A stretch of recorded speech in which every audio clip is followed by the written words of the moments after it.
Pessoal, bem-vindos ao nosso giro semanal sobre o mercado financeiro. Semana em que no cenário internacional nós tivemos o início das negociações entre Estados Unidos e China para um acordo comercial. Enquanto aqui no Brasil nós tivemos os desdobramentos da operação da Polícia Federal que revelou aí desvios bilionários de aposentados e pensionistas do INSS.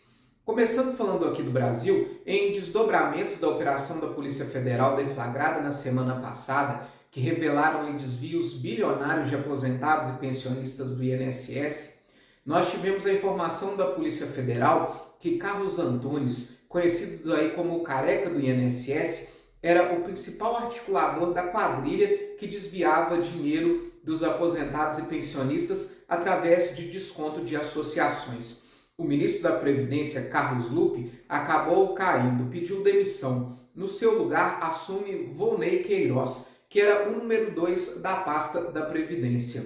Agora, espera-se os novos desdobramentos dessa operação e também como vai ser realizada a devolução dos valores para os aposentados e pensionistas que tiveram seus descontos indevidos.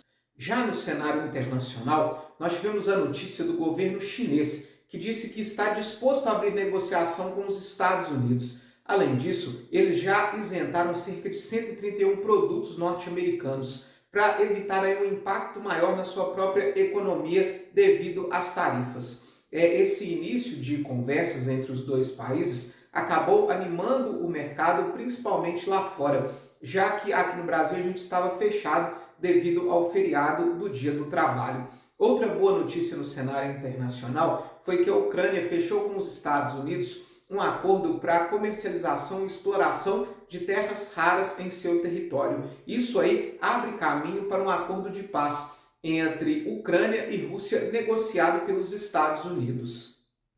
E falando da economia norte-americana, ela apresentou sinais mistos essa semana. A prévia do PIB do primeiro trimestre dos Estados Unidos registrou uma queda de 0,3%, confirmando aí os temores de uma desaceleração da economia norte-americana.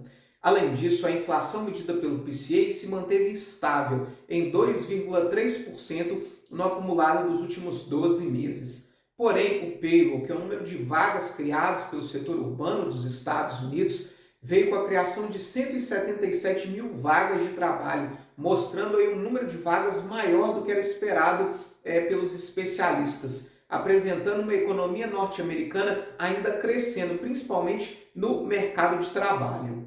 Já a zona do euro apresenta números mais estáveis, com a prévia do PIB do primeiro trimestre registrando alta de 0,4%, o desemprego estável em 6,2% e a inflação ao consumidor dos últimos 12 meses se manteve estável em 2,2%.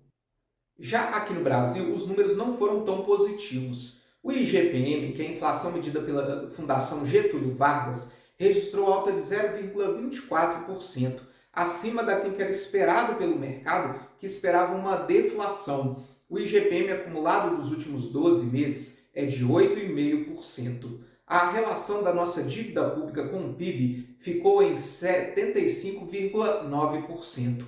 Mas o que chamou mais atenção foi o mercado de trabalho, que veio bem abaixo daquilo que era esperado. O número de vagas com carteira assinada, medido pelo CAGED, foi de 71 mil novas vagas de emprego e a nossa taxa de desemprego subiu para 7%.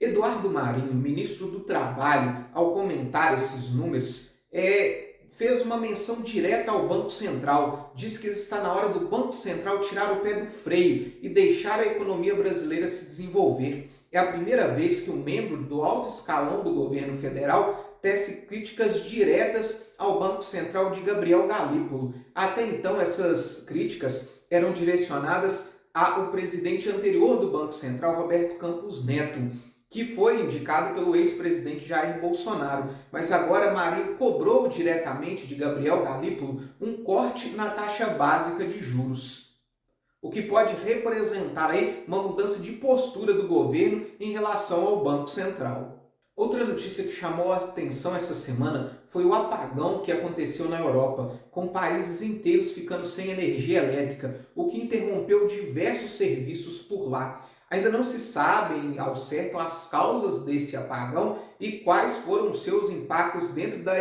economia europeia, e principalmente se existem a possibilidade de novos apagões.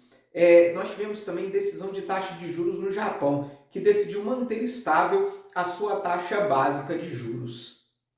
O medo de desaceleração da economia global continua afetando bastante o preço das commodities. O petróleo caiu forte, 6,89%. Encerra essa semana com o barril Brent, referência para a Petrobras, cotado aos US$ 61,29. Já o minério de ferro caiu 1,73%. Encerra com a tonelada cotada aos US$ 98,78. O nosso Ibovespa encerra essa semana em alta de 0,49%. O nosso Ibovespa acabou não pegando aí as maiores altas das bolsas internacionais, que foram quinta e sexta, quando estava fechado por causa do feriado. Já o dólar caiu 0,49% e encerra essa semana cotado aos R$ 5,66.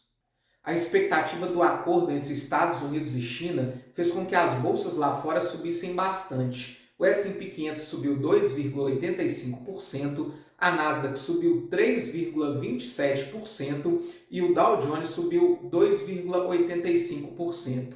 Na Europa, o Stoxx 600 subiu 3,29%. Já a nossa renda fixa teve um bom desempenho no mês de abril. O IMA Geral, que mede aí a rentabilidade da carteira geral de títulos públicos, encerrou abril com alta de 1,67%. Já os pré-fixados, medidos pelo IRFM, subiram 2,99%. Os juros futuros se mantiveram estáveis essa semana, com o DI para janeiro de 2026 encerrando cotado a 14,67%.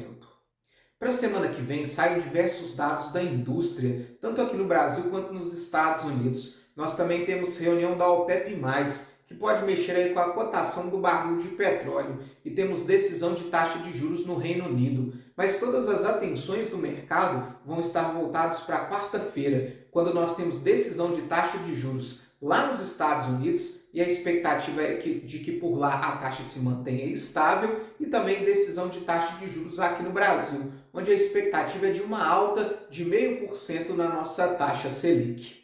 Muito obrigado e até a próxima semana.